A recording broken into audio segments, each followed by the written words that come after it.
No Campeonato Brasileiro, o Palmeiras venceu o Flamengo e olha só, hein, teve uma mudança de crise aqui, foi de um lado para o outro. Vamos falar do Campeonato Brasileiro e vamos trazer também a Champions League, afinal tem decisão na Europa neste final de semana. Está começando agora na Cara do Gol.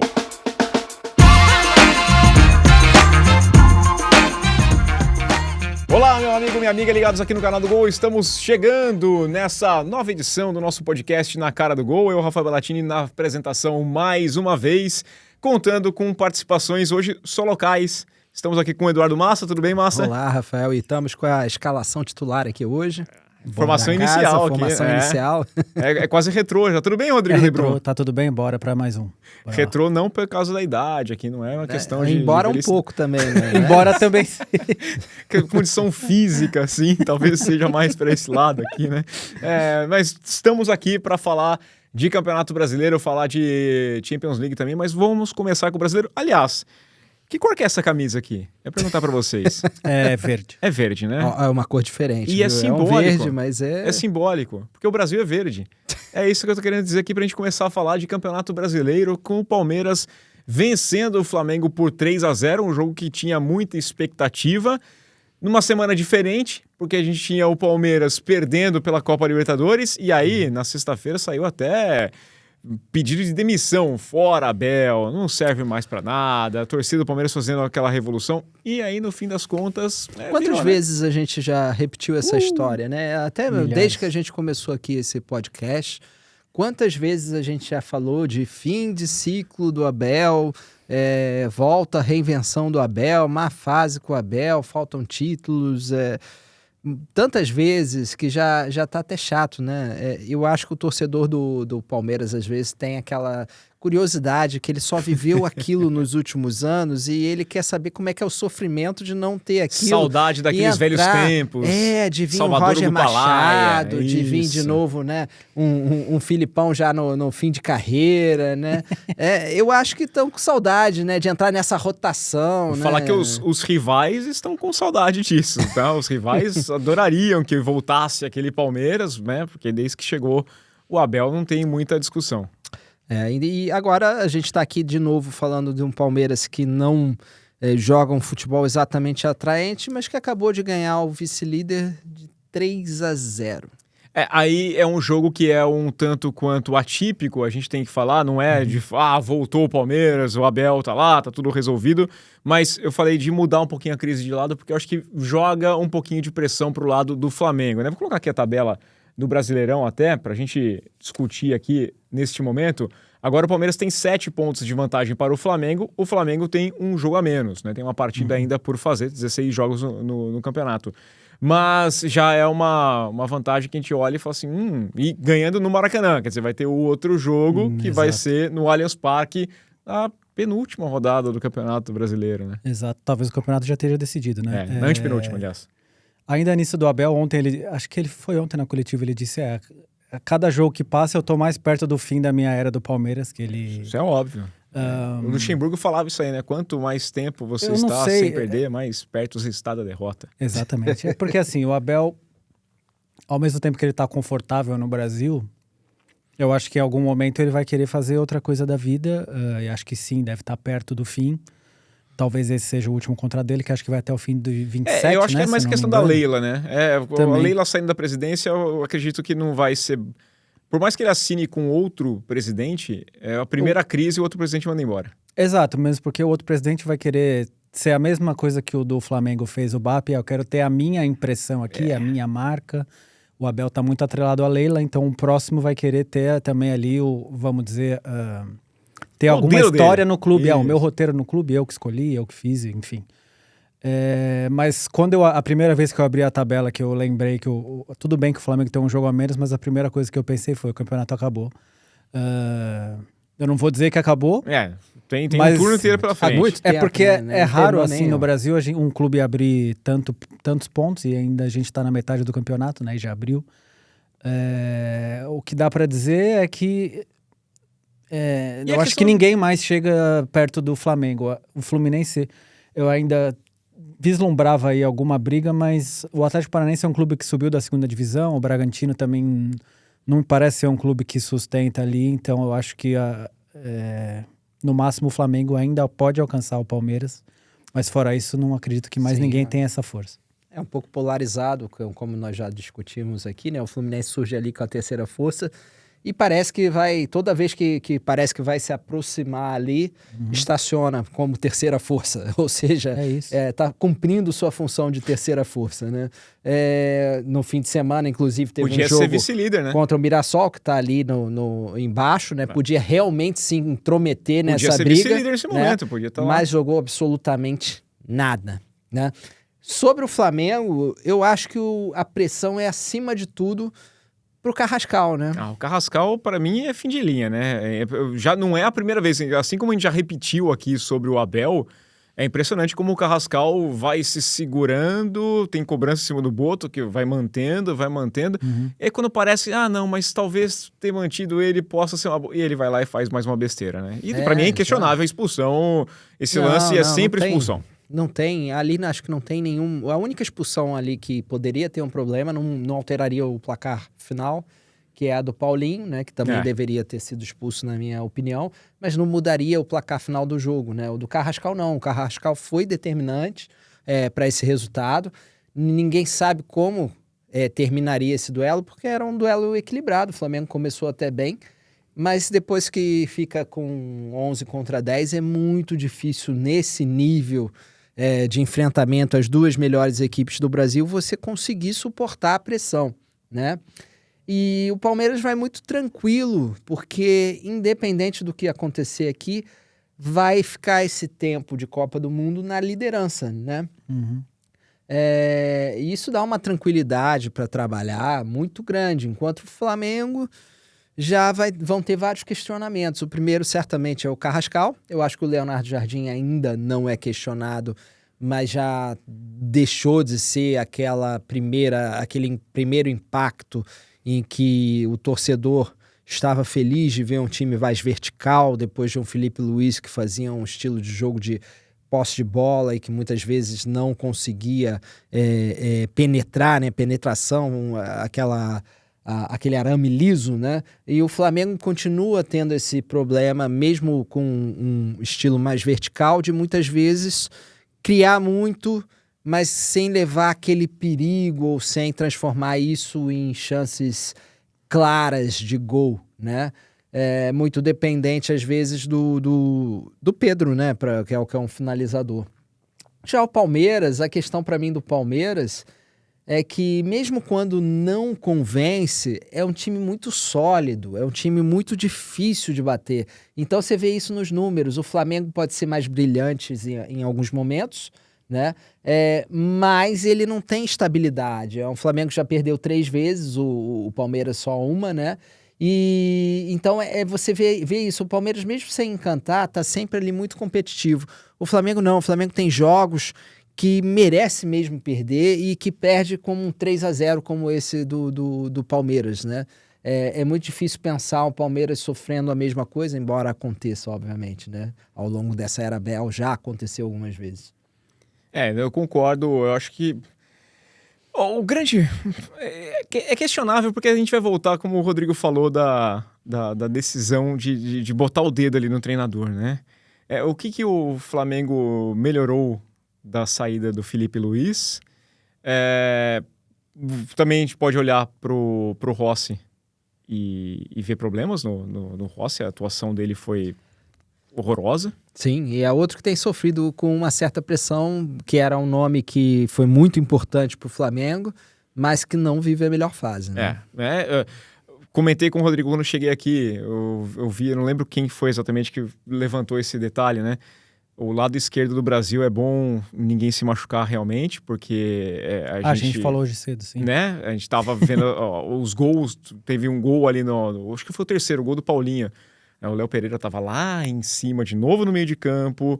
Aí o Alexandre não acompanha ninguém, ele tá andando no campo e olhando para lá e para cá, ninguém faz absolutamente nada.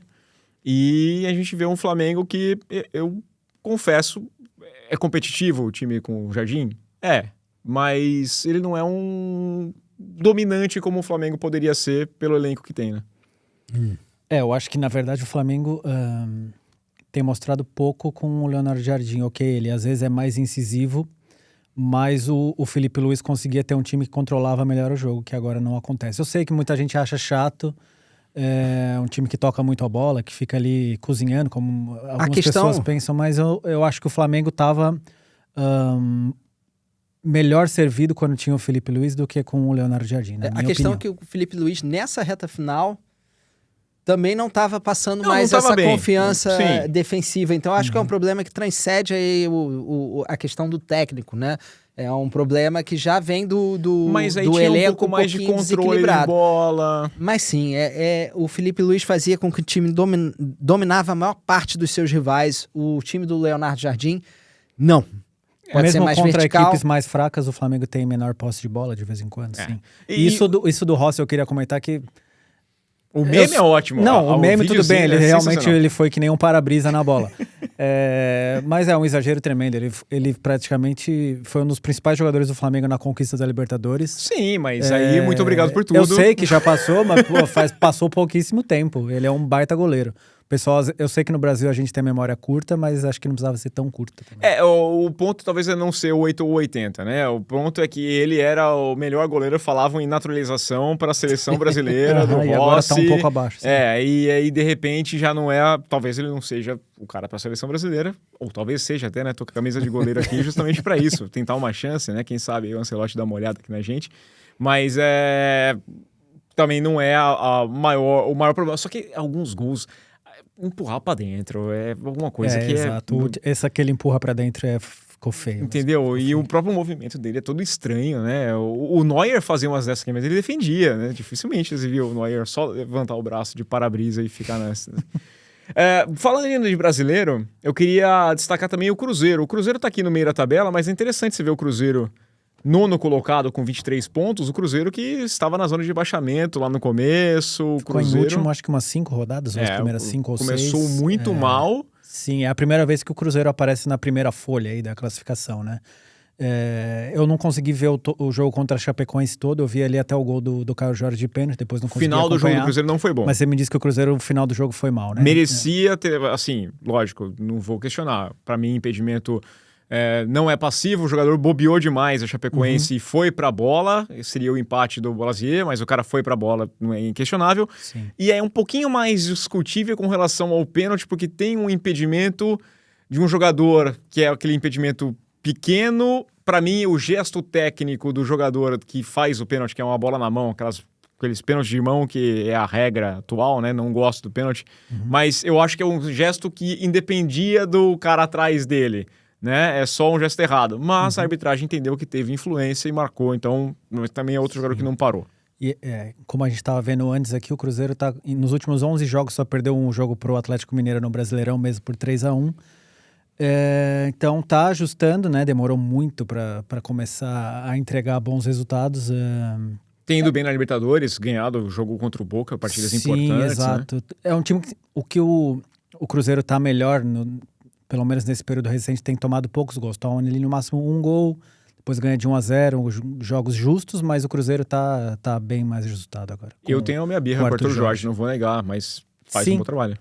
Sim, ajustou, né? Temos que pensar que esse é um Cruzeiro que investiu pesado e que era para estar entre os três, né? Quando começou a temporada, era o candidato a se infiltrar nessa briga entre Palmeiras e Flamengo. Que né? foi ano passado, né? Tipo, pensava até. Conseguiu manter o Caio Jorge, brigou com o Flamengo, bateu de frente, segurou o cara. Fez um esforço enorme para manter a base. O Matheus Pereira, que aparece aqui entre os melhores jogadores desse início de campeonato nas nossas notas, né? Então é um Cruzeiro que tem nomes muito pesados. O Caio Jorge, tem o Matheus Pereira, trouxe o Gerson, né? Manteve a base que fez um bom campeonato ano passado com o Jardim. Só que ainda eu acho muito estranho você ver aí nessa classificação um saldo de gols de -4.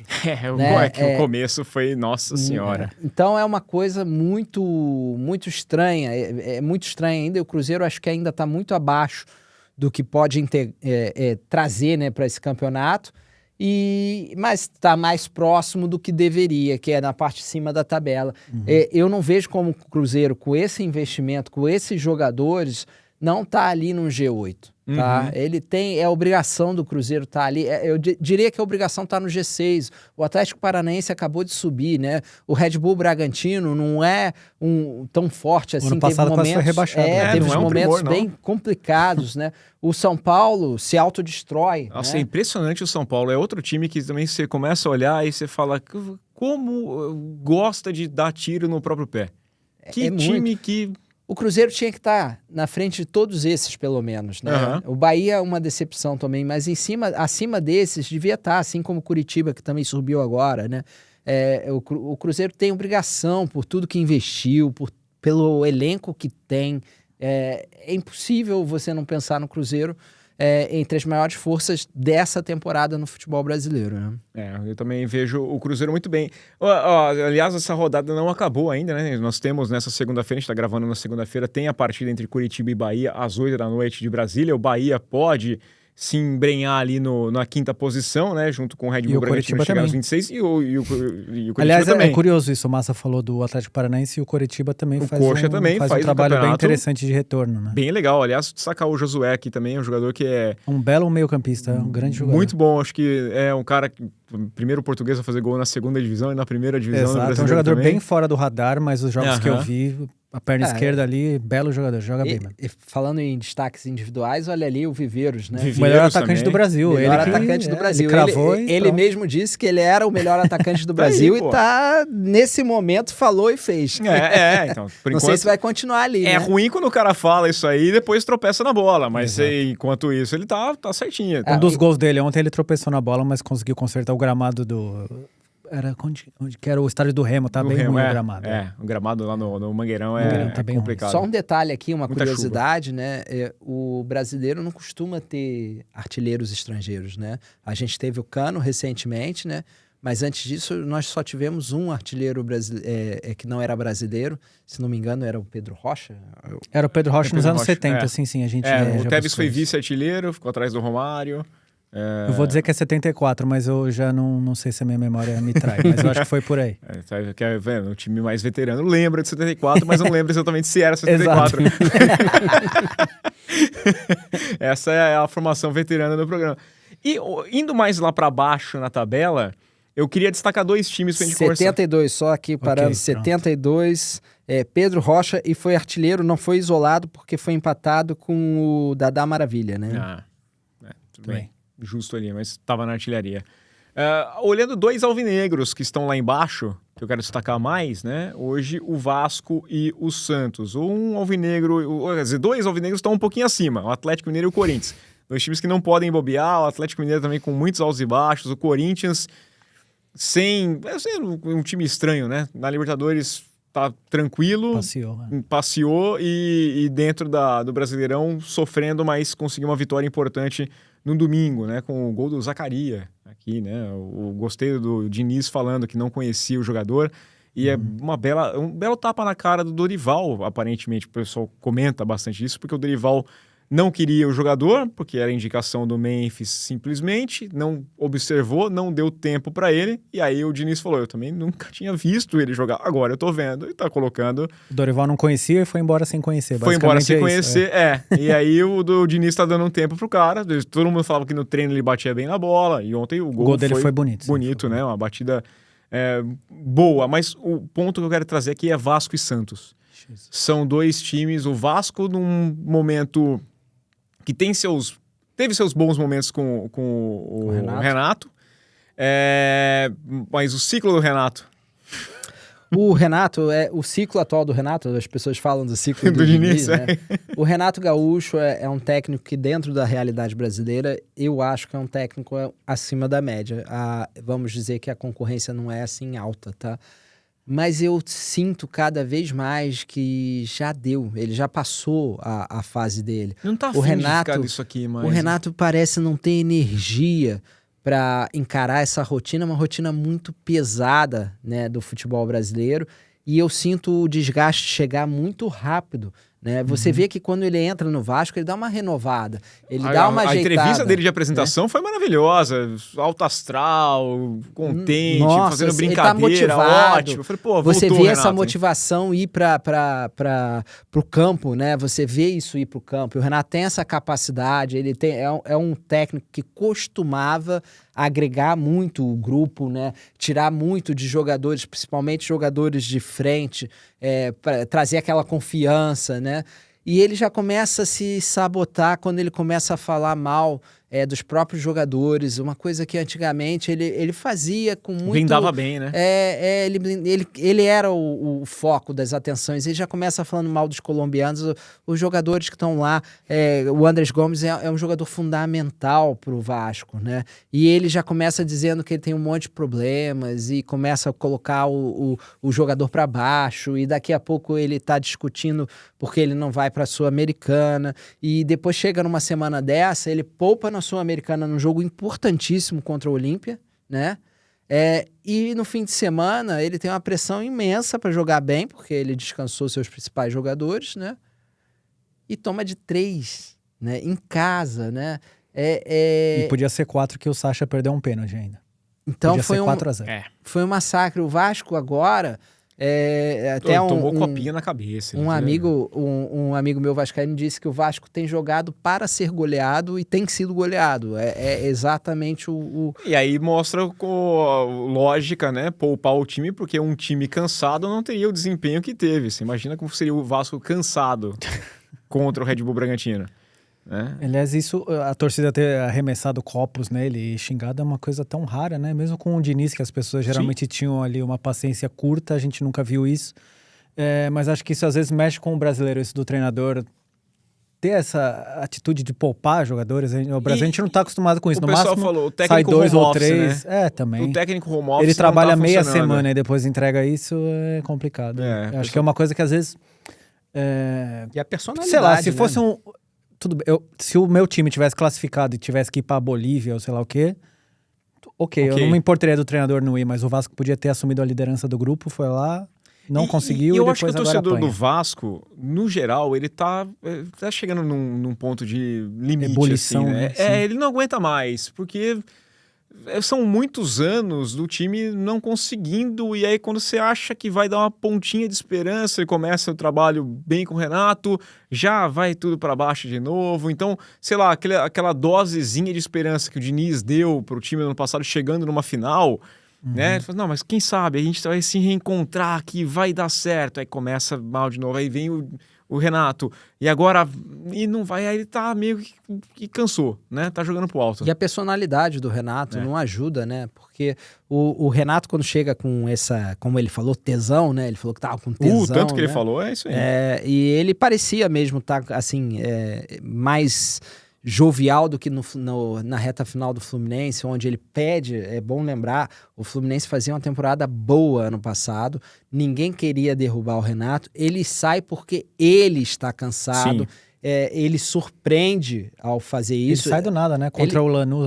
Ele sofreu uma derrota pesada, sai, mas nem torcedores tinham, entre os torcedores tinha assim um clamor tão forte, havia críticas, óbvio, mas não havia um clamor tão forte. A gente tinha acabado de ver o Fluminense ser quarto colocado na Copa do Mundo de Clubes, então o Fluminense estava numa posição, assim, numa temporada boa, né? Que podia estar abaixo do que muita gente queria, mas era realisticamente falando, era uma boa temporada do Fluminense, como depois daria a volta por cima e terminaria bem o Campeonato Brasileiro também, né?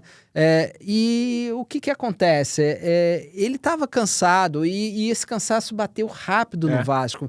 Você vê ele começar a ter um discurso que irrita o torcedor, é um discurso arrogante, né? Prepotente, e que antes vinha com bom humor, com um toque de, assim, tinha uma irreverência, agora não tem nenhum. Agora só tem a parte rancoroso, você sente ele amargo, né? Ontem isso passa pro torcedor, passa pro campo, passa pra todo mundo. Ontem, né? Quando a torcida xingava, ele falava assim, meio que jogando, assim, são eles, né? Eles são que estão no campo, não eu, foi quase isso. E aí foi pra entrevista coletiva, foi o Admar Lopes, né, que é o diretor de futebol, foi junto com o volante, me fugiu agora quem que era o jogador, e ele falou assim, não, teve uma boa discussão no vestiário, tá chateado o Renato. Eu fiquei pensando, será que ele tá chateado mesmo ou tá falando, vocês que vão lá se explicar, não adianta eu ir, porque eu vou lá e tomo um pau e não sei o quê. Não sei até que ponto que ele tava chateado e até que ponto ele tava simplesmente irritado e falou, cara, eu não vou, se eu for pra lá, eu vou xingar todo mundo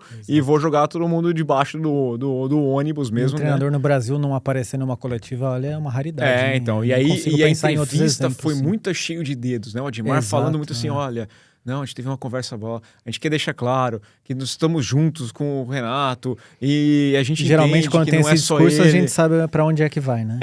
Né? E pode ser de um lado pro outro. Talvez o Renato também chegue e fale, quer saber? Não dá. Não. O Renato tinha que tirar pelo menos um tempo de descanso. Eu acho que se ele abandonou um time que tá numa fase que luta ali em cima sempre no top 6, né? Para um time que tem lutado constantemente contra o rebaixamento e que passa por uma crise fora de campo muito grande, com uma transformação em SAF que deu muito errado, né? Foi a transformação em SAF que deu mais errado do Brasil, porque a SAF do Botafogo, pelo menos, trouxe títulos. Trouxe resultado, o ano mais vitorioso aí recentemente, da história recente, pelo menos, do Botafogo. O Vasco não. O Vasco teve problemas fora de campo que ainda está tentando solucionar. Então, como é que um técnico que estava desgastado pelas críticas e principalmente pela questão fora de campo, ele falou de influencers, de redes sociais, que é realmente um câncer, não só no futebol, mas no mundo atualmente, né? É uma coisa que é complicada de gerir, mas é a nova realidade. Ou ele se adapta, ou ele sai fora. Ou ele para. Né? Ou ele sai fora, porque vai ter influência no Vasco, vai ter influência no Fluminense, vai ter no Corinthians, vai ter para onde ele for. Ele vai ter isso, né? E o único lugar que talvez ainda tenha alguma proteção para ele, né? É o Grêmio, onde ele é ídolo máximo. Mas ele tinha... O Fluminense é o segunda casa dele, né? Então, se ele não consegue se sentir bem num Fluminense que tem dinheiro e que tá brigando lá em cima, qual é a realidade? O que vai mudar no Vasco? O que vai ser melhor? O que vai ser melhor no Vasco? Eu não entendo certas escolhas, né? Não, nem dele, nem do próprio clube, né? É interessante, eu vou dar uma dica de administração financeira para treinadores. Acho que tem que o cara que criar o curso aqui, a gente fala que os times mudam muito de treinador, mas é porque sempre tem algum treinador pronto para receber, para aceitar uma proposta dessa, né? Então aceita, tapa buraco e vai naquela correria de montar time. E aceita cada projeto que eu falo assim, por que o cara aceitou? Tem que receber um salário. Eu sei, mas ganharam, não é que eles ganham um pouco dinheiro, mas deve estar gastando errado. Então, administra um pouquinho melhor. Vamos pegar alguns exemplos. Fora, o Rubem Amorim foi mandado embora no United, ele não assumiu ninguém, ele termina o ano e agora eu vou pensar o que vai acontecer daqui para frente. São vários técnicos, né? O Xabi Alonso foi mandado embora do Real Madrid, parei aqui, vou ficar parado, não vai pegar uma barca no meio do caminho. Porque eles sabem que o próximo passo eles não podem errar, né? Então no Brasil o treinador não tem preocupação nenhuma com isso. Começa um, termina o outro. Eu acho que não tem continuidade mesmo, então acho que ele não se importa mais. Mas o caso do Renato é um caso muito atípico, né? Também. Porque o Renato só treina o Grêmio, né? E clubes do Rio, né? Número 1. Teve uma passagem pelo Bahia, vamos ser sinceros, né? Mas ele não precisa de dinheiro, o Renato Gaúcho não precisa. Então, isso que eu ia falar, tá tranquilo, não precisa. ele não precisa disso, eu não entendo por quê, né? Às vezes, eu entendo que ele não precisa de dinheiro, eu não sei, não lido com as contas dele. Se ele estiver precisando de dinheiro, eu vou à aula de administração financeira pro cara então não precisar, porque ganhou o suficiente para realmente não precisar de dinheiro. Isso que é o sentimento. Dá um tempo, pega projeto, não entra em barca furada, vai ser bom para sua imagem, bom para sua cabeça. Eu critiquei muito o Diniz, isso por muito tempo, de entrar em muitas barcas do nada ali. Só queima a imagem do cara. O Diniz é um que não para, né? Se convidar, ele vai. Isso. Ele vai. Se ele sai amanhã do Corinthians... escudo Isso, e vamos lá. O time tá caindo ali. Não, vamos lá. Legal, vamos lá. Besteira. E o Santos, que eu queria trazer do Cuca... O Cuca no meio de semana, o Santos acabou empatando o seu jogo com o São Lourenço e está numa situação complicada na Sul-Americana, mas ele foi questionado sobre o Santos ter ficar de fora da Sul-Americana, se seria ruim, se passar, se é uma boa passar. E ele falou, de fato, a gente não tem time para disputar 3 competições. Copa do Brasil, entendo que é uma competição melhor, porque dá uma premiação alta quando você vai passando de fase. E a Sul-Americana não é tão alto assim o prêmio, né? Então o Santos fica pensando. Ele falou, reforço vai trazer quem? O pós-Copa do Santos me traz bastante dúvidas. Neymar, o que vai acontecer com esse time? E é um time que tem basicamente um tempo. O Santos fez 1-0 contra o Grêmio, tomou empate em seguida, fez 2-1, tomou empate, tomou a virada. Não é a primeira vez que isso acontece. Com o São Lourenço abriu o placar, também saiu na frente, toma empate. Vários e vários jogos a gente pode elencar aqui o Santos não conseguindo se segurar. O Santos não tem elenco para uma competição, tá? Quanto mais para 3. O Santos morre no segundo tempo porque os principais jogadores do Santos, quando eles caem de ritmo, não tem muito quem pôr. Não tem. O Gabigol, o Neymar principalmente não.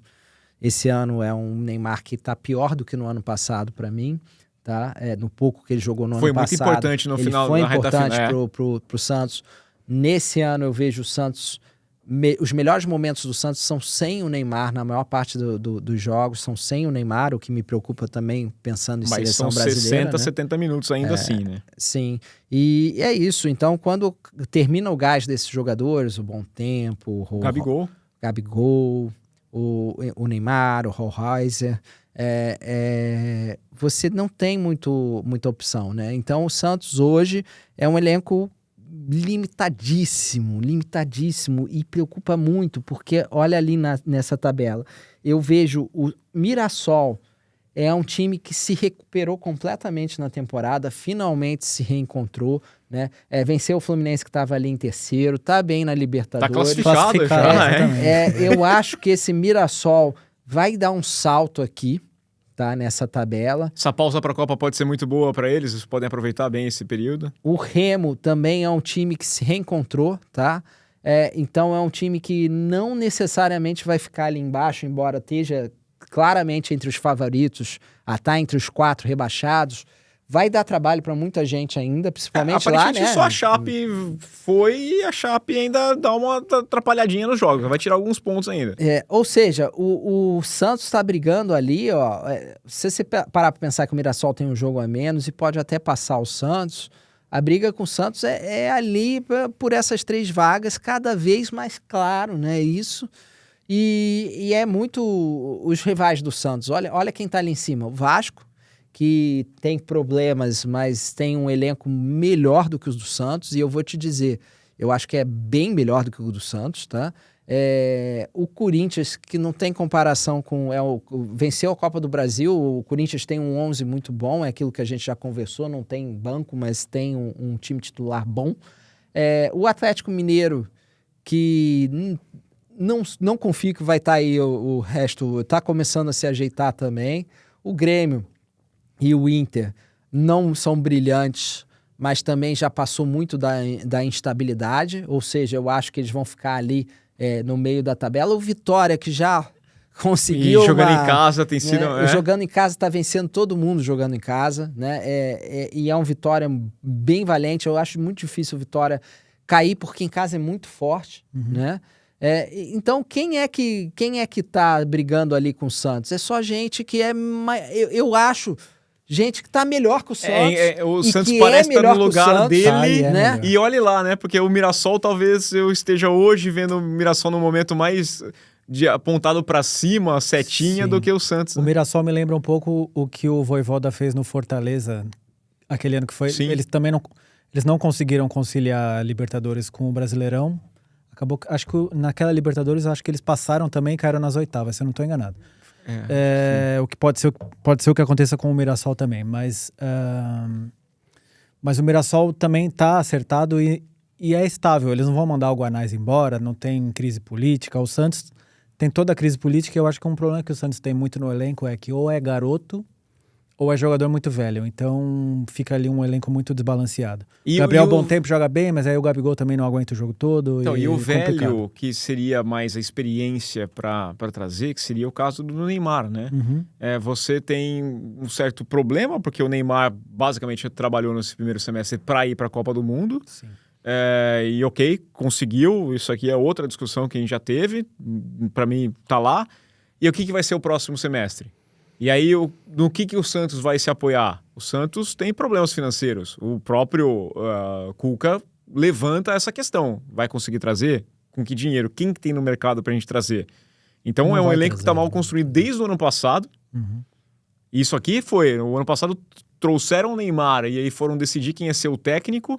Isso contrataram um monte de gente também sem saber quem ia ser o treinador. E aí foi essa loucura desde então. É um time que me espanta.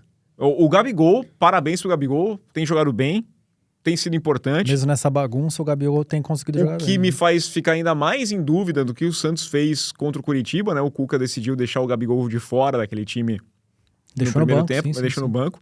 Não consegui entender muito bem ali. O Miguelito deu uma assistência ontem, quem sabe aí possa crescer e ajudar o Santos, Sim, não o sei. Santos. Acho que o Santos depende talvez aí de algum jogador De ter um novo, crescimento que a gente não espere. Vai apostar de novo o que sempre salvou o Santos, mas há 3, 4 temporadas não salva o Santos. Uhum. Que é a base ter alguém aparecer e ser o cara. Exato. Já faz um tempo que o Santos não consegue isso. Caiu porque não conseguiu encontrar esse moleque. Subiu da forma que subiu, né? E eu até entendi demais. Eu critiquei bastante amigos santistas que falavam do Carille. O Carille fez o que tinha que fazer. Né? E cada vez mais o Carille parece mais certo. Exato. Sim, o Santos é muito difícil para um garoto surgir no meio do caos, né? O Santos precisava se estabilizar para poder voltar a revelar jogadores, porque é um lugar bom para revelar, né? Sim, sempre tem a história do Santos. Uma história e uma política de ter um carinho pelo jovem jogador, né? Que não é todo clube do Brasil que tem, né? Principalmente os clubes, quando começam a ter mais dinheiro, costumam a relevar um pouco suas Santo da crias, casa né? não faz milagre. É uma história aí. O pessoal sempre vai lá atrás do que é mais reluzente, né? Exato. Brilhante aí. Tava até ouvindo um amigo flamenguista falando, né? Falou, pô, a gente reclamava aí do Wesley lá, né? Pô, que saudade. Né? Vou virar aqui a página, sair do Campeonato Brasileiro, porque nesse final de semana, deixa eu colocar aqui, eu vou começar mostrando como é que funciona até para vocês. Vamos para a Liga dos Campeões. Vamos para a Liga dos Campeões, que nós temos a nossa decisão entre PSG e Arsenal neste sábado, 1h do horário de Brasília, né? Vai ser mais cedo esse ano, normalmente era às 4 da tarde, né? Às Que era 4, às 8 sim, da tarde. Às 8 da Europa. Da exato. Europa, e agora vai ser às 5. Não entendi muito bem esse ano por que esse horário, mas vai ser 1h, então bom motivo. Sabadão, pô, bom em almoçar, assistindo Bom almoço, bom. uma final da Champions, entre Arsenal e PSG. PSG e Arsenal, o mando de campo é do time francês, campeão francês, uma equipe que passou pelo Chelsea, passou pelo Liverpool, passou pelo Bayern de Munique, veio daquele lado mais poderoso, daquela chave mais pesada que tinha na Champions League, chega com o status de favoritos, é o atual campeão, contra o Arsenal, que pelo caminho deixou o Bayer Leverkusen, o Sporting e o Atlético de Madrid, veio do lado mais... Mas para ser justo, o lado poderoso desse ano é um Chelsea horroroso e um Liverpool também um dos piores Liverpools dos últimos anos. E um né? Real Pra ser justo. Madrid questionável, que mudou de treinador... Também. E o grande PSG teste, obviamente, o Bayern foi de com o Munique. Bayern de Munique e a forma como passou pelo Bayern de Munique, jogos incríveis ali, principalmente aquele primeiro, aquele 5-4. Favorito, o PSG, mas com o Arsenal que entra num jeito diferente. Conseguiu quebrar o jejum de 22 anos, foi campeão inglês e com uma certa antecedência que ajudou a dar uma relaxada, né? Então deu para comemorar o título antes... Sim. E tranquilo, poupar no final de semana. Vamos ser sinceros. Se ali tem cara de Liga dos Campeões, aqui embaixo tem cara de Conference League, né? Nem Liga Europa. Não, Liga Europa, é sacanagem. Nem Liga Europa, você tá de sacanagem. O Sporting perdeu no fim de semana pro Torreense. Mas isso aí é outra coisa, né? Perdeu a Taça de Portugal, para quem não sabe, pro Torreense. Torreense, primeiro time da segunda divisão portuguesa a ganhar. E, aliás, o Torreense vai disputar a Europa League. porque vale uma vaga. E o mais curioso, né? Quinta-feira agora eles têm um jogo para ver se sobem para a primeira divisão. Eles estão naqueles playoffs, na repescagem. Né? O primeiro jogo foi 0-0 em casa e agora tem o jogo da volta. Aproveitando a curiosidade, vamos falar da Argentina também, porque já tem também o primeiro classificado argentino para a Copa Libertadores de 2027. E é o Belgrano, que venceu também pela primeira vez o campeonato da Argentina numa final contra o River Plate, que foi, assim, cruel pro torcedor do River Plate, né? Cruel porque foram 2 gols de virada nos 5 minutos finais que deram o primeiro título do Belgrano, que é o primeiro campeão de Córdoba, tá? O primeiro campeão nacional de Córdoba, porque já tivemos campeões da Copa da Argentina vindo de Córdoba, mas nenhum do campeonato. Do campeonato. É o primeiro. O Talheres bateu na trave, o Racing bateu na trave. Ganhou o último título do país campeão do mundo, né? Os argentinos falavam lá, o campeonato dos campeões do mundo. Exato, é o último campeonato com os campeões do mundo. E o River não ganhou nenhuma vez. O River de... Cudê. Eduardo Cudê. Eduardo Cudê. Okay. Então, dito isso, esse lado, aqui o Arsenal teve aquela sorte de campeão. Ele só vai ter um adversário, vamos colocar aí o Atlético, é um adversário difícil, né? Mas o Bayern era um adversário que o Arsenal era francamente favorito, né? Esse Bayer Leverkusen não é muito forte. O Sporting é um adversário difícil, mas inferior ao Arsenal e também por muito.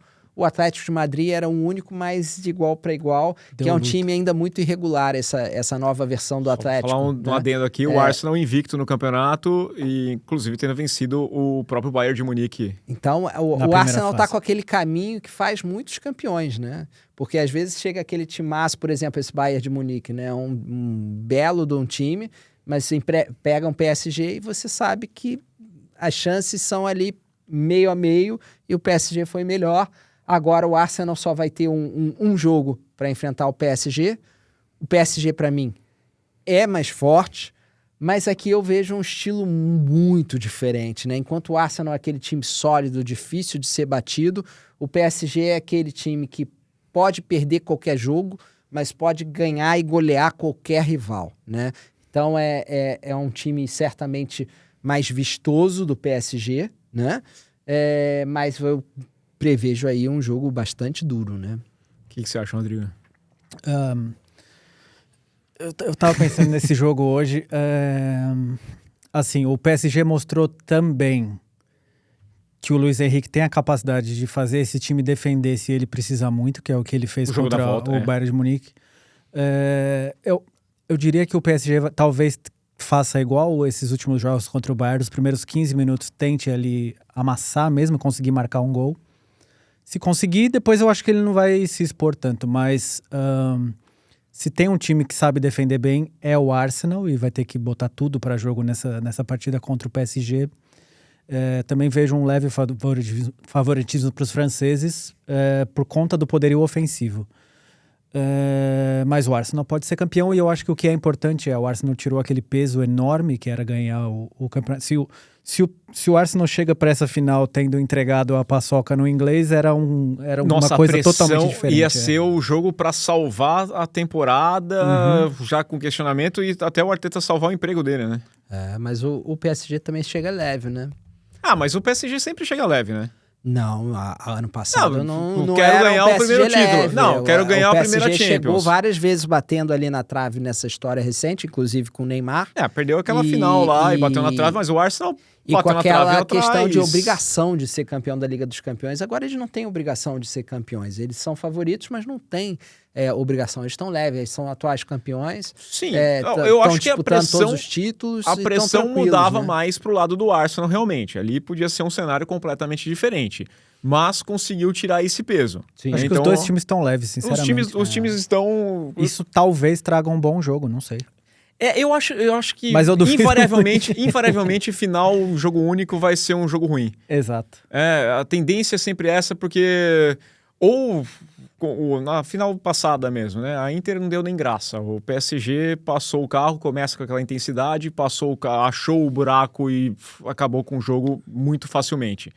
A disputa do PSG e Arsenal no ano passado na semifinal, ela o PSG venceu por 1-0 no primeiro jogo. E foi assim, teve as suas nuances, né? E eu acho esse Arsenal um pouco melhor do que era no ano passado. Tem mais elenco e tem melhores jogadores, né? Principalmente na parte ofensiva, né? Um time que consegue agredir mais. A gente vai fazer tentar montar a seleção ideal desse jogo, e depois eu vou pedir palpites para vocês também sobre essa final, tá? Mas eu acho que é um jogo bastante equilibrado e o que eu, falando como torcedor, que eu fico mais feliz é não ir para esse jogo. Sim, claro, quero ser campeão, quero ver o time ganhar a Champions League, que escapou há 20 anos quando perdeu aquela final pro Barcelona. Mas, assim, foi campeão da Premier League e se não der esse ano, que lute no próximo. Chegou na semifinal do ano passado, chegou nessa final. E dessa vez é bom o Arsenal jogar com os 11 jogadores até o final do jogo. Isso talvez seja uma tática interessante. Né? O Flamengo não entendeu essa, por exemplo, contra o Palmeiras, mas geralmente faz diferença. Quando você joga um jogo inteiro com a menos é mais bem mais complicado. É bem mais complicado. Ainda mais quando você pega um time bem capaz. O PSG, até falaram assim, não, o PSG é muito mais bonito, não sei o quê, mas esse jogo contra o Bayern, eu já falei, o primeiro jogo 5-4, pra mim, já é um disparate. Na hora que você faz 5-1, que eles chegaram a abrir ali, acabou. Abriu 5-2. 5-2. Acabou. Não tem mais jogo. Tava 2-2, faz o 3-2, depois faz 5-2. Acabou. Ali parou, eu encerrava. Ah, não, mas eu posso fazer 6. Não vai mudar. Não ia mudar nada. 6-2 não ia mudar. O que podia mudar era o Bayern de Munique encostar como eles encostaram. E deixou aberto o negócio. E, aliás, questionável o jogo da volta por conta da questão de expulsão ali, que poderia ter mudado totalmente o cenário, né? O jogo da volta ali, que pra mim era cartão vermelho. A arbitragem foi horrorosa. Vou colocar aqui o Squad Builder pra gente ir. Vamos montar aqui um time ideal. Podemos manter esse 4-2-3-1 aqui? Podemos. Acho que é o ideal, sim. Os times gostam. E aí a gente vai com o Davi Raya ou o Safonov? Olha, o Safonov é aquele jogador que todo mundo acha mediano, né? Caiu no folclore do futebol brasileiro. Ele já teve seus momentos e não foi só contra o Flamengo, não. Ele teve momentos muito importantes. Em geral, ele tem bons momentos. Nessa campanha, mas eu vou de Raya. Saiu hoje a lista da Espanha, né? O Raya não ser titular, pra mim é bem... E o Unai Emery Qual é o nome do rapaz? O Unai Simón, desculpa. O Unai Simón é o titular da Espanha e pra mim não tem a comparação. O David Raya é muito melhor que o Unai Simón e pra mim é um pouco melhor que o Safonov. E foi um dos melhores... o melhor goleiro do campeonato inglês e salvou o Arsenal em tantos jogos. Então é Raya. Essa eu acho que é Raya com alguma sobra. E aí, vamos parar por aí, o Arsenal ganhou. E o Raya vai ter que defender muito. Né? Vai. Então, mais parte só por aí. um comentário sobre o jogo. Eu acho que se o PSG fizer um gol de início, é difícil pro Arsenal reagir. Mas eu acho que vai ser muito difícil pro PSG fazer esse gol, como fez com o Bayern, por exemplo.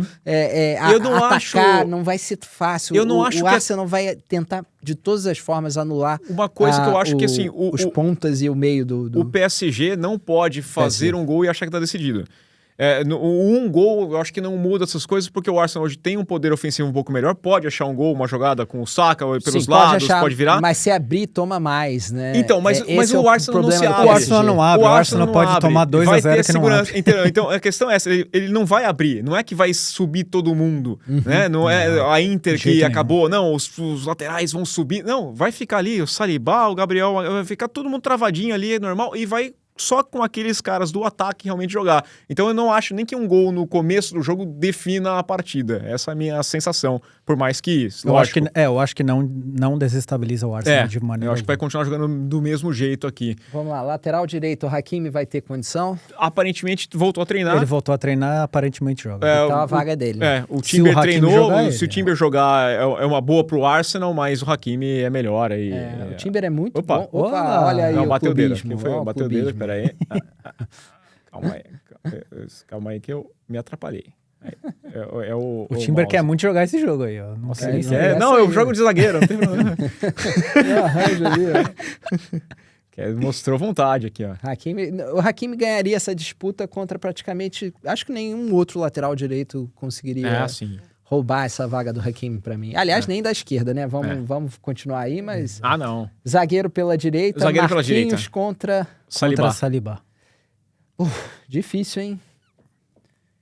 Eu acho difícil. Eu acho que eu vou de Saliba, mas eu não tenho assim essa... O Saliba esse ano não é o melhor Saliba, Não né? é o melhor. O ano passado ele foi o É, melhor. eu diria que o Saliba, eu gosto mais do Saliba. Esse ano eu iria de Marquinhos. Vamos dizer, o Saliba desse ano não foi o melhor, mas o Marquinhos já há alguns anos que também não é o melhor Marquinhos. Então, pra mim, eu vou de Saliba. O Saliba tem errado algumas inversões, alguns passos aqui, uns recuos. Mas falou, realmente, o Marquinhos... Se bem que o Marquinhos, ele melhora bastante. Ele também, em jogos importantes, muitas vezes o Marquinhos também sobe um pouco o nível, mas em geral... Tem dado umas bobeadas. Eu vou de Saliba também. E essa pra mim é a melhor disputa quase aí da... O Pacho aparece ali com lesão, não sei se ele vai... deve ter condição. Jogar, né? Só... Olha, eu sou muito fã do futebol do Pacho, eu acho ele melhor do que o Marquinhos, inclusive, mas eu acho que a temporada do Gabriel Magalhães é fenomenal e eu iria de Gabriel Magalhães.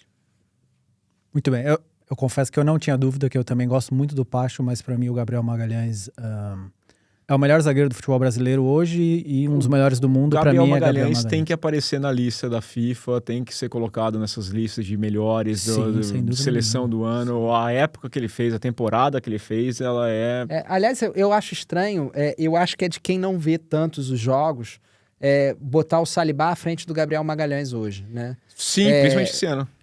Esse ano não tem muita comparação, né? Embora o Saliba seja, obviamente, um grande zagueiro, esse ano o Gabriel Magalhães foi o cara da defesa do Arsenal. E fora a liderança, né? A questão que ele tem ali de grupo ali, realmente, ele é... Né? O Saliba, acho que o pessoal olhava mais como clássico, um jeito de jogar. É porque é europeu.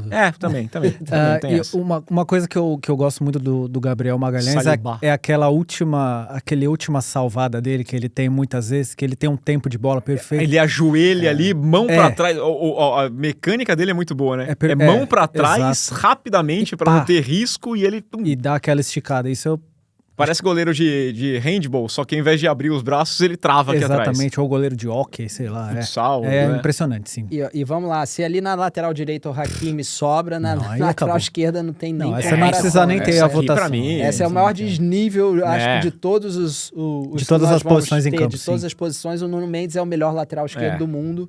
E com sobras, não tem nem comparação. Só gostaria de saber como ele chega fisicamente, porque o Nuno Mendes... toda hora tá machucado. É impressionante.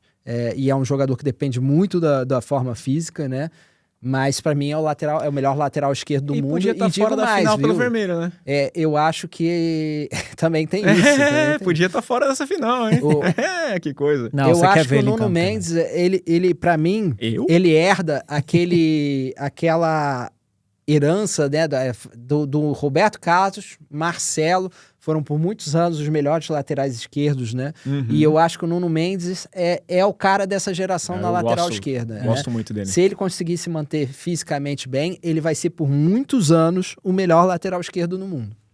Também concordo aqui. E aí a gente vai pra começar esse... Ele me lembra também um pouquinho aquela era que o Ashley Cole era o melhor lateral do mundo, também pega um pouquinho isso pra mim. Também. O negócio... esse durou pouco tempo. Eu ia dizer isso. O Ashley Cole não foi tanto tempo, não. Eu topava ele ter sido expulso ali. Talvez o PSG não estivesse na final. Talvez a gente fosse o Bayern de Munique, porque mudaria bastante o cenário daquele jogo ali, tendo jogar com meia partida com um jogador a menos é mais complicado. A gente vai para esses dois primeiros. Difícil, aqui vai ser difícil. A gente quer arranjar um lugar pro Rice aí, mas olha, vai ser difícil, hein? Não, o Vitinha tá nesse grupo aqui. O Vitinha tem que estar, né? A gente coloca aqui o Vitinha, que não tem discussão. Eu acho que a gente pode botar o Declan Rice. Eu acho que o Rice ele entra. Tem que ser, né? Aqui.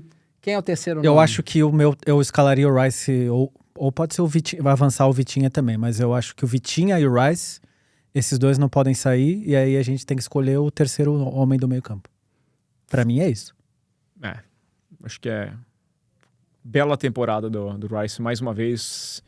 Talvez ano passado um pouquinho mais de brilho, mas acho que é muito por conta, a gente fala do brilho dele na temporada passada, mas pelos gols que ele fez no Real Madrid, né? Ele decidiu aquelas quartas de final. Tem um gol de falta espetacular, né? Ele foi impressionante, né? Ele fez 2 naquele jogo e agora ele mantém-se muito bem. Né? E quando saía o Odegaard, tudo, ele tinha ainda essa... Eu acho que podia botar lá no filtro, na posição atacante agora, pra gente ver, porque agora vai ser difícil, hein? Não vai ser fácil, hein? Porque a gente tem ali, ó, o Saka. Não, o Kvaratskhelia vai entrar nisso aqui. Mas na esquerda, né? É, esquerda é o Kvaratskhelia. Mas aí a gente tá na direita. Sim, mas eu vou já trazê-lo pra cá, só pra gente já... Mas não vai nem ter discussão, Bellatini? Você vai discutir o quê? O nosso Trossard, não? Não, o Trossard, ele é um bom árbitro. Tem aquele árbitro que é igualzinho ele lá. Exato. Um bom jogador, mas... O Kvaratskhelia, aquela jogada dele é praticamente imarcável, né? E Então, aí, vamos ver. na ponta direita, Dembélé ou Saka? Dembélé O Dembélé com que também tá dúvida lesionado, ainda. como sempre, E o Saka também não faz uma temporada incrível porque tem muita lesão, Muita assim. lesão, não muita foi? lesão. Eu adoro o Saka, mas... Eu acho que o Saka, ele é um jogador... E nós temos ainda aí o Doué. Doué. Eu acho que sinceramente, acho que eu não colocaria hoje nem o Saka, nem o Dembélé. Eu colocaria o Doué do lado direito. Mas e aí, o Dembélé no meio?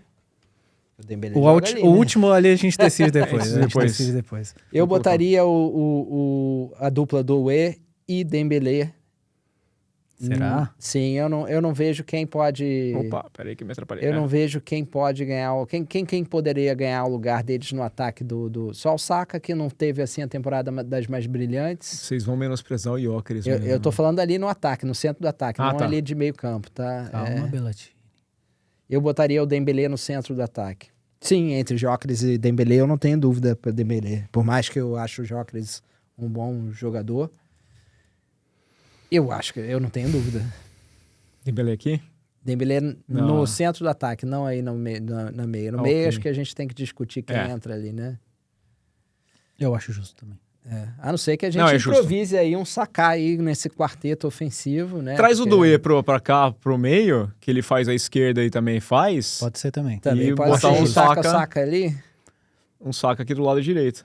E o João Neves, vocês não consideram? Eu sei que ele jogaria no lugar de um dos dois. Né? Eu preferia... E o maior homem gol desse aqui a gente tá deixando de lado. Né? Mas... Exato. O maior homem gol vocês estão deixando de fora, que é o Merino. Pois é, o Merino quando entra de deve falso voltar 9, aí, resolve, pô, ele aí na frente, eu prefiro ele que o Dembélé. Bola aérea? Jogadinha de escanteio. Olha, vou torcer pra final da Champions ser decidida por uma jogada de escanteio, certo? E aquela bola alçada ali, pá. Mas, ontem no jogo do Arsenal contra o Crystal Palace, teve um gol de set piece, né? Um gol saindo do escanteio. Mas numa jogada muito bem trabalhada, não na briga. Foi um cruzamento no segundo pau, que ele da cabeceia pro centro e o cara chega batendo e vai bem. E quem vai ser o treinador? Olha, difícil. Eu acho que pela carreira, o Luiz Henrique, pela temporada, não poderia ser o Arteta, né? Eu acho que quase um empate técnico, né? Mas eu diria difícil. Que o Luiz Henrique é o atual campeão. Eu acho que o Luiz Henrique ainda está à frente. Hoje eu votaria no Luiz Henrique também. Mas o Arteta tá mais ali treinador pau a pau, hoje. É uma discussão que eu acho que pega impregna um pouquinho a imagem do Arsenal com um jogo feio. Criaram essa... Foi esse ano, porque muito gol de bola parada, não sei o quê. Mas primeiro, o Arsenal precisava vencer. O Arsenal tinha jogado bonito nos outros anos e ficado com o vice. E adiantava o quê? Né? Não, e eu acho que o Arsenal exige mais do técnico do que o PSG, que também. É um time de estrelas, né? A gente vê aqui quase um empate técnico, né? O PSG tem 6, o Arsenal tem 5, né? Mas é muito desse Arsenal ali, são embates pau a pau. O Saliba podia entrar o Marquinhos, o Gabriel Magalhães, o Pacho também estão ali pau a pau. Não é aquela unanimidade. O Rice, a gente botou ele ali porque é um jogador até diferente. O Saka aqui dava para mexer e colocar só a frente inteira do PSG. Enquanto o PSG tem jogadores inquestionavelmente melhores. O Hakimi, o Nuno Mendes, o Kvaratskhelia. Dembélé, o atual melhor do mundo. O Vitinha também. O Doué, que é um jogador jovem, que é fantástico. O Vitinha. Ou seja... Esse 6-5 não corresponde ao desnível que eu vejo entre esses jogadores, né? Porque os jogadores que são bons do PSG são estrelas internacionais já, e Inquestionáveis. criativas, né? E criativas, né? Protagonistas num time. A gente tá falando do melhor lateral esquerdo do mundo, a gente tá falando do Kvaratskhelia, que é um cara que tem crescido demais, o Vitinha, melhor volante, o Dembélé, melhor jogador do mundo. São caras... Então o Arteta tem muito mais trabalho, eu acho, nesse sentido, né? Embora também juntar todo esse potencial ofensivo num time equilibrado é difícil também pro Luiz Henrique, mas ficou mais fácil quando ele mandou embora o Mbappé, né? Ajuda, né? As coisas ficam mais fáceis. Olha, eu acho que nunca fica mais fácil. Talvez em grupo, né? Mas em termos de futebol... Aliás, o Mbappé, se quiser ir lá pro Arsenal, eu topo aí. Pode exato. estragar um vestiário. Não fala isso não, porque o Mbappé nunca ganha a Liga dos Campeões. Então, mas torce pra vocês ganharem esse ano. Ganha esse ano, aí traz ele. Que aí ele vai se empolgar. Aí vai assim, agora eu vou pro time que vai... não. Ele conseguiu fazer o Real Madrid não chegar em final, né? Nem na final. Não chegar nem perto. Sabe o que eu acho engraçado no Real Madrid e no Mbappé? O Mbappé não teve envolvido em nenhuma dessas confusões, né? Mas é o nome dele que a gente lembra. É o Isqueirinha. Né? Mas eu ia dizer isso, ele parece aquele cara que é o Isqueirinho. Ele vai deixar. Eu não deixava. Ele falou isso, não, brincadeira, a gente não sabe disso. Que o Rudiger bateu no Carreiras, né? A discussão foi o Tchouaméni e o Carvajal? Quem que é? Não, o Valverde. Valverde. Ou seja, o Mbappé passou longe dessa. briga, o problema que ele teria era com o Vini Júnior. Ele e o Vini Júnior, ele deu um puta apoio público pro Vini Júnior. Se dão bem pra caramba. Eles se dão bem, né? E talvez ele tenha colocado o time contra os técnicos. Isso sim, né? Mas o Vini Júnior tem mais história ali de ir contra o Xavi Alonso do que o Mbappé, né? E o Mbappé tá ali contra o Arbeloa, teria, né? Mas agora vai ter Mas foi quando ele ficou de fora. Mas agora vai ter um técnico que não gosta de brigas, um cara que agrega vestiário, que é o Mourinho. Se for confirmado mesmo. Que nunca teve... Não, mas essa é a tendência, né? Ele estava até na final da Copa da Alemanha no final de semana e falaram que estava observando alguns... reforços do Real Madrid? Sei lá. Né, que assim, ele ia ser... Assim, supostamente ele ia ser confirmado no Kane. fim de semana, só que teve um outro senhor lá que promete se candidatar contra o Florentino, é só por isso que ele não foi anunciado ainda, porque pendente aí uma eleição do Real Madrid ou não. Então vamos aguardar, mas esse sábado tem essa final aqui, então, que eu acho que vai ser legal demais. Estou feliz, né? Como torcedor do Arsenal, nunca escondi isso aqui, sempre vim com camisa e falei e já cansei de falar. Estou felizaço, vou para a final tranquilo, né? Claro, querendo ser campeão, mas é diferente. Por exemplo, 2006, além de ser a primeira chance, a primeira final de Champions, era uma temporada que não tinha sido campeão. Esse ano foi campeão inglês, tirou 22 anos, seria pedir demais. Além de acabar com o jejum, ganhar a Champions. Eu acho que e mostra pro torcedor a questão da calma mesmo. Acredito no processo. Isso eu acho bastante interessante. Eu vi muita gente falando na Inglaterra nesse período. Muitos técnicos vão sendo modificados várias vezes. E a gente tinha aquela impressão que na Inglaterra eles davam tempo. Que foi o caso do Ferguson, que foi o caso do Arsène Wenger, né? E o Arteta se manteve.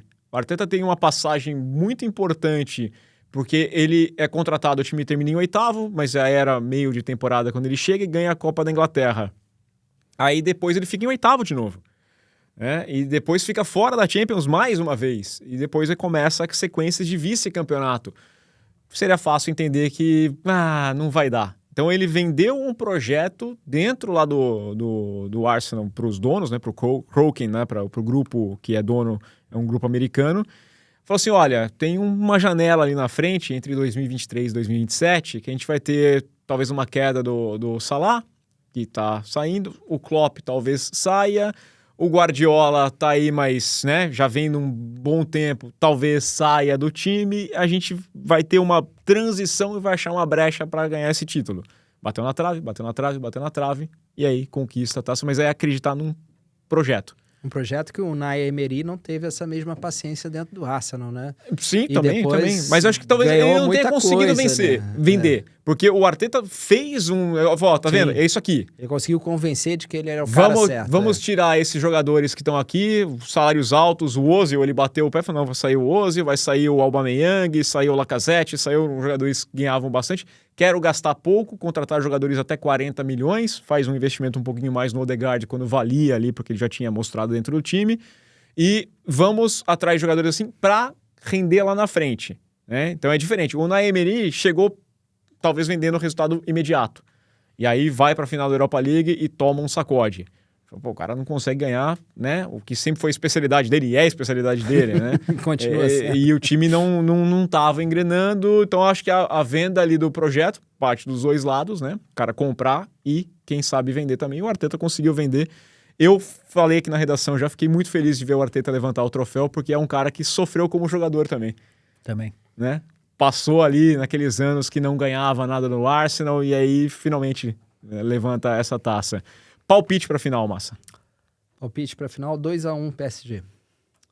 Com requinte de crueldade. Vai ser duro. Fala aí, 2-0 e depois o Arsenal chega em 1. Como é que você tá Não, eu acho que vai margem? ser duro, 2-1 na prorrogação. 2-1 de novo, Bellatini. Vocês vão sonhar com 2-1 para sempre. Hein? Quem que vai ser o Belete da vez? Eu não tinha pensado no placar, não. Mas eu acho que o PSG vai ser campeão, mas acho que vai ser 1-0. 1-0? Eu vou torcer pro meu palpite, então eu fico com o Arsenal. 2-0 Arsenal. 2-0? 2-0 Arsenal. 2-0 Arsenal. Acho que, né? Vou Tudo colocar é aqui. possível. Ao contrário do PSG sair na frente, o Arsenal sai na frente, sabe jogar, e aí joga com essa vantagem, podendo buscar um contra-ataque ali, e aí no contra-ataque nas costas do Marquinhos, eu fico com o Arsenal aqui. 2-0 Arsenal, então vai ser meu palpite aqui, sozinha, tá? Todo mundo foi no PSG, é isso aqui, é a quarta força. Aliás, fomos quarta força na Premier League, naquela prévia de Premier League. Olha, fomos quarta força. Nós colocamos o Arsenal nessa final. Sim, quem nós não porque a ficha era fácil. Quando fizemos a prévia do campeonato, A chave nós tava muito apostavam fácil, lá. né? Na hora que saiu a fácil. chave, aí ficava fácil colocar o Arsenal na final. Quem tá ali contra todas as nossas expectativas é o PSG. Tem essa questão também, né? A chave é fácil, mas você tem que fazer... Tinha Barcelona, o Barcelona estava lá e não conseguiu chegar nem na semifinal. Exato. Né? Caiu pro Atlético de Madrid. Aliás, caiu em dois mata-matas pro Atlético de Madrid. Mas aí é um clássico, né? O Barcelona costuma sofrer em eliminatórios pro Atlético, né? Mas aí, então, assim, é fácil desde que você confirme que é fácil. Sim, isso é claro. Então, tem esse detalhe aqui, não vem com esse papo. A gente tinha muito time na Libertadores, o grupo é fácil. Também não vai. É ruim aí. Ou não. Ou não. Deu ruim. Pode dar péssimo. Né? Pode estar apertado ali. É isso. Vamos encerrar aqui nosso programa pedindo que vocês deixem o seu like, o seu hype, se inscrevam, compartilhem sempre. Massa, muito obrigado. Um abraço e até a próxima com o PSG Segunda-feira ou o Arsenal campeões. Segunda-feira eu prometo chegar aqui com um sorriso no rosto de qualquer forma. De qualquer forma. Esse ano já valeu tudo, já. Né? Já valeu esperar os 20 anos aí. Se o PSG for campeão, venha com a camisa do PSG. Promessa também. Boa. Tenho a camisa do PSG. Boa. Né? Vou comemorar qualquer um. Eu adoro o final de Champions Se o sempre. PSG ganhar de 1-0, a gente manda colocar o número do autor do gol ainda pra você vestir. O que eu tô mais acostumado é perder a final de Champions. Os times que eu torço sempre perdem. Eu lembro pequenininho, teve Juventus, o Enzo, meu filho, tinha recém-nascido, ele ganhou uma roupinha do Barcelona, e eu com a camisa da Juventus, sempre fui Juventus, torcer, vocês estão de sacanagem, meu filho tem... E aí, pô, deu o Barcelona. Sempre que eu torço, perde. Então, eu tô acostumado. Não é problema nenhum, mas esse ano tá tudo bem. Rodrigão. Valeu, até a próxima. Até a próxima. Pessoal, de novo, hein? Reforço. Deixa o like, hype, curta, compartilhe. E aquele abraço.